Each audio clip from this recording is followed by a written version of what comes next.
Do you remember losing your first tooth? The trauma, pain, or perhaps the excitement of finally getting your very first visit from the tooth fairy? You might still have it, as your parents frame it to celebrate the first milestone. Indeed, to some people, losing your very first baby tooth can be such a significant moment in life. With 20 baby teeth, you might lose count of the time when the tooth fairy visited you. And to many children around the world, the seemingly magical ritual is more than just placing the lost tooth under the pillow at night and waiting for the tooth fairy to come and leave a gift or some money in exchange for the tooth. The traditions vary from culture to culture, often associated with fairy tales and folklore, but they all share the common theme of celebrating the milestone of a child losing their baby teeth and marking the transition into adulthood. Want to find out more? Let's chew over this mystical faraway dreamland, shall we? Over the lands in the east, tooth fairies are perhaps not quite the influencers as they have been in particularly the North America. You can probably imagine the vast cultural differences within the largest continent in the world. Indeed, there are many traditions and beliefs surrounding these milestones in Asia. In some parts of India, children threw their lost tooth onto the roof of the house, wishing that the tooth would be carried up to the gods, who would then bless the child with a new and healthy tooth. In other cases, the tooth from the lower jaw is to be thrown on the roof, while the upper jaw is on the floor or buried in the ground. This is believed to ensure that the child's adult teeth grow in a strong and healthy direction of the toss teeth. Japan has a similar practice of tooth throwing. The child would say a special prayer or chant that asks for their new teeth to grow straight and healthy. There are numerous other traditional practices in different regions too. Now, let's try to picture the Japanese sake bottle and their traditional bride's wedding kimono, or the symbol of the Japanese airline. What do they have in common? That's right, the red crown crane. Representing loyalty, strength, happiness, and longevity, the crane in Japanese mythology is considered to live for 1,000 years. In some regions of Japan, a tradition of folding 1,000 origami cranes, called senbazuru, literally mean 1,000 cranes, for a child when they lose their first tooth. The cranes were then strung together and given to the child as a gift. This is believed to bring good luck and health to the child. Another Japanese tradition involves placing a child's lost tooth in a small bag or box and then setting it afloat on the river or stream. The belief is that the tooth will be taken away by a spirit who lives in the river, and the child's new teeth will grow strong and healthy. This tradition is believed to date back to the Edo period in Japan and is still observed by many families today. The ritual reflects the connection between nature and human well-being. The flowing water carries away any negative energy or decay associated with the lost tooth, while the spirit is believed to bless the child with strong and healthy new teeth. It is said that some parts of Pakistan practice a similar tradition, where they rub the tooth in cotton and throw it in the river at sunset for good luck. We often find East and West think in profoundly different ways when it comes to animal symbolism, and dragon being one of the most obvious, while almost always depicted as an evil, ferocious, and destructive force in Western mythology and folklore, the East held an opposite view. Consider dragons to be the heralds of fortune, abundance, success, and prosperity. Magpie is another example. In Western Europe and North America, magpies were often considered bearers of bad omens and associated with the devil. The story in the East could not be more different. In countries such as China and Korea, the magpie holds great cultural significance in mythology and folklore, and viewed as a symbol of happiness, good luck, and prosperity.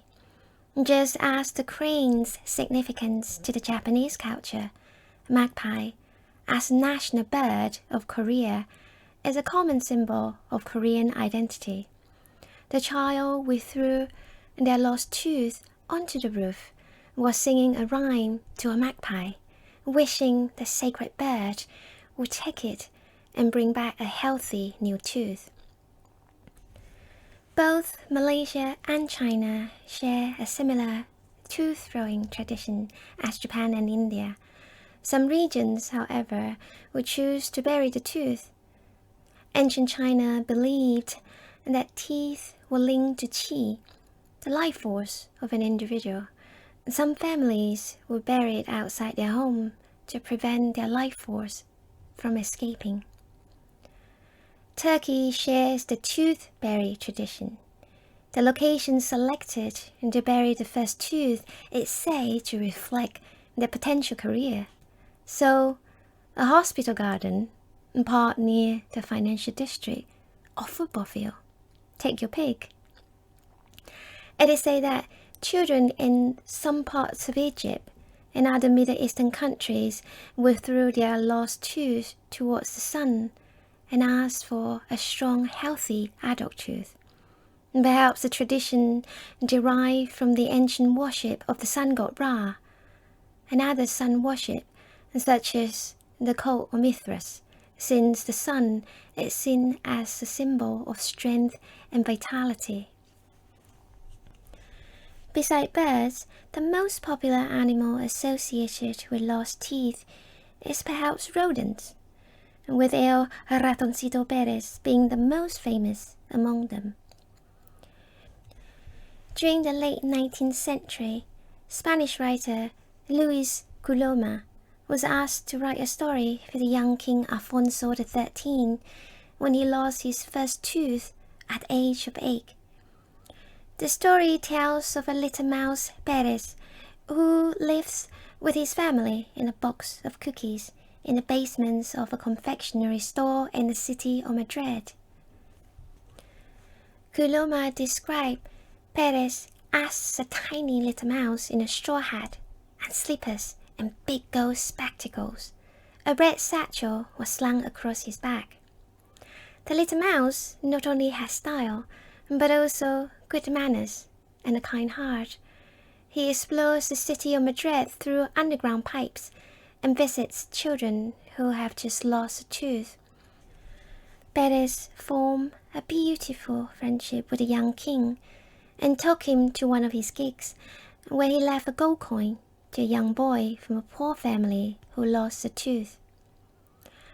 The story of El Ratoncito Pérez quickly became popular in Spain, and it was soon adopted in other Spanish-speaking countries. Today, Ratoncito Pérez is a beloved figure in Spanish and Latin American folklore, and children in these cultures still leave their lost teeth under their pillows in the hopes of receiving a gift from him. The celebrity mouse was not only the face of Colgate marketing in Venezuela, portrayed on television series and animated films. He is also the ambassador for children's tourism in Madrid, and even became the first fictional character to be honored with a plaque in Madrid. Another famous rodent would be France's very own La Petite Souris, the little mouse. Some believe that the story of La Petite Souris dates back to the 17th century when a fairy tale called La Bonne Petite Souris, The Good Little Mouse, written by Baroness d'Oigny, was first published in France. The story tells of a fairy who took the form of a mouse to help a queen and princess defeat an evil king. Over time, the story of the clever little fairy mouse somehow became associated with the tradition of children leaving their lost teeth under the pillows in the hopes of receiving a gift from a magical creature. The tradition spread to other French-speaking countries, including Belgium, where the little mouse became a popular figure in folklore. Italy also has its toothed mouse, Topolino dei denti. Children leave their loose tooth under the pillow or under the leg of a table to be collected. What I find the most intriguing is a tradition in Veneto, where they believe that Saint Apollonia, the patron saint of teeth, will be the one collecting children's fallen baby teeth. He even has the most amazing looking ride, a chariot made of teeth and pulled by mice. In Norse mythology, it was believed that god Thor lost one of his teeth while battling the Midgard serpent in Jormungandr, the offspring of Loki and giantess Angrboda. It was said that the tooth was so powerful and that it could be used to create powerful amulets or charms, and that would protect the wearer from harm. The Book of Edda tells the gods gifted to god Freyr the entire realm of Elfheim, the home of the elves, for his first tooth. That perhaps explains why the Viking warriors reward children for their teeth and use them to create powerful amulets to protect them during battle. The Old Norse word tandfir, used in this tale, meant tooth fee, a present given to a child when they lose their first tooth. It has transcended time and is now the word for the tooth fairy in most Germanic languages, with slight spelling variations. In the British Isles, although most family has adopted to the modern tooth fairy tradition, it was a very different ritual scene back in the day. Loose baby tooth was commonly thrown into a fire to prevent it from falling into the hands of an evil witch, as they might use it for harmful magic. Sometimes salt was sprinkled on the discarded tooth so that the evil spirit cannot use it to take control of the individual to whom they once belonged. In Scotland, the first tooth was to be carefully rolled up in a sheet of paper lined with salt and hidden in a hole made by a mouse.